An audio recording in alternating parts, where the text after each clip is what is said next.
Light amplification by stimulated emission of radiation, or more simply, lasers, help us accomplish complex jobs with pinpoint accuracy. But if you don't understand their associated hazards, they can cause serious injuries. If you work with lasers, you need to know the different classifications, associated health hazards, and the proper risk management techniques to keep yourself and your coworkers protected. Because when it comes to working with lasers, safety matters. Lasers are utilized in a wide variety of industries. However, they can present serious health risks if they aren't used properly. Eye damage, skin burns, even respiratory harm from vapors, dusts, or fumes are all potential risks depending on the type of laser being used. Because there are so many types of lasers, the American National Standards Institute, or ANSI, classifies lasers based on their power, wavelength, and ability to harm the skin or eyes of exposed individuals. Class 1 and 1M lasers do not typically produce damaging radiation levels during normal operation and are used commonly in CD players, laser printers, and geological survey equipment. Class 2 and 2M lasers may require protective eyewear depending on the task.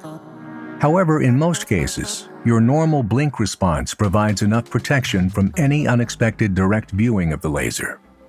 Examples of these lasers include general aiming devices, laser pointers, and range-finding equipment.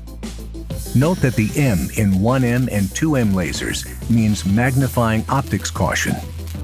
These lasers should not be viewed with magnifiers or aids such as microscopes or binoculars. Class 3 lasers can cause damage in less time than it takes to blink and require eye protection for operation. There are two subclasses within this class of laser. Class 3R lasers present marginal ocular risk and can be found in laser scanners. Class 3B lasers are hazardous to skin and eyes, and uses include spectrometry, weapon sights, and entertainment light shows. These lasers also require special evaluation and protective measures for safe use, including medical surveillance for operators or maintainers.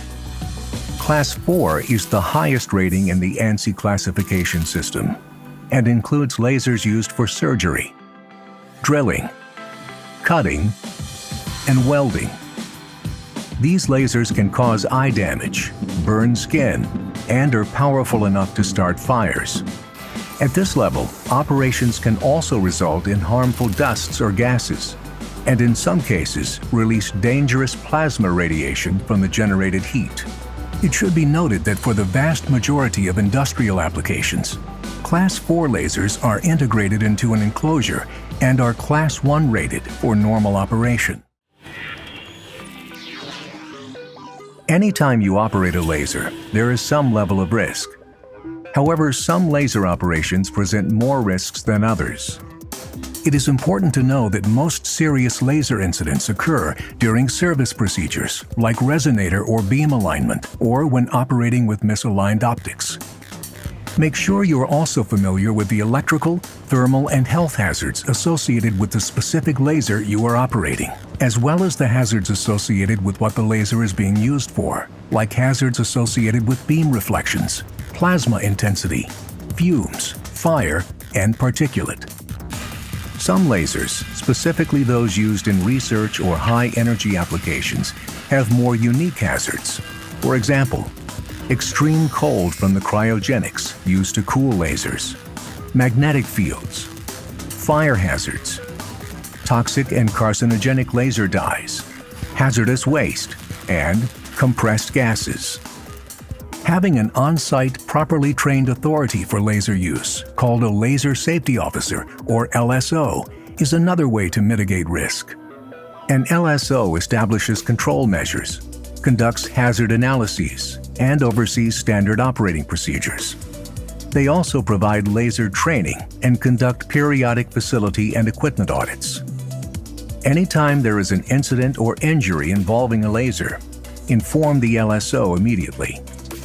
Because of all the potential hazards, it is essential for LSOs and operators to work together and perform a hazard assessment before beginning any task with a laser.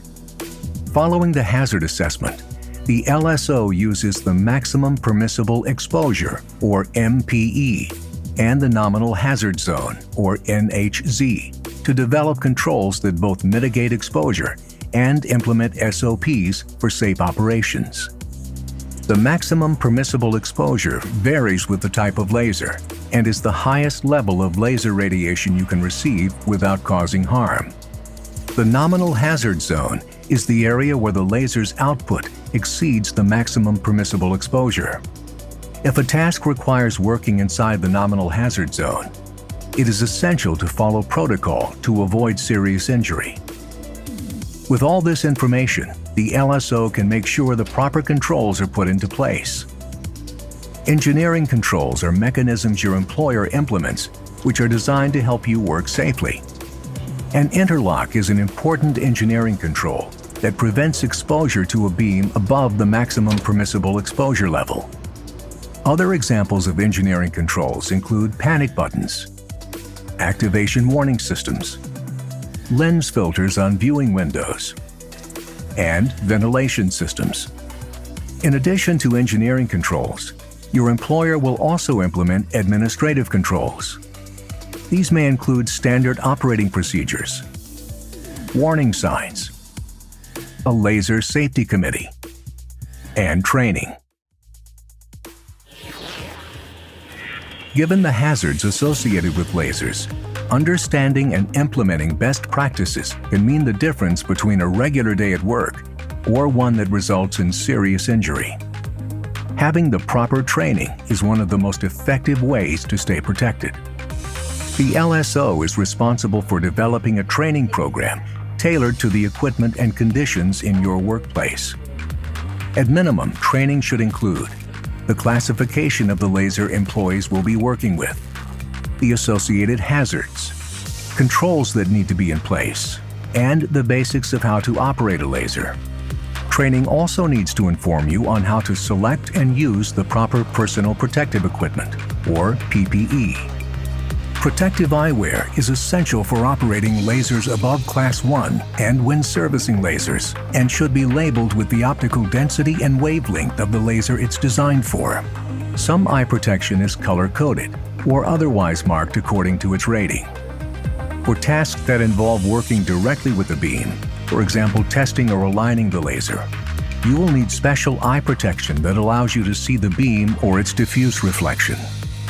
Additional laser PPE may include respiratory protection against airborne contaminants and protective clothing for thermal and electrical hazards. If an incident occurs, stop using the laser immediately and call the appropriate emergency response professionals, depending on the incident.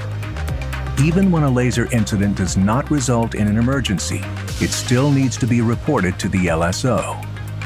Lasers allow us to work with power, precision, and versatility. But without the proper knowledge, they can also cause serious injury. Make sure you know the different laser classifications, operational hazards, and the best practices that will keep yourself and your coworkers protected. Because when it comes to working with lasers, safety matters.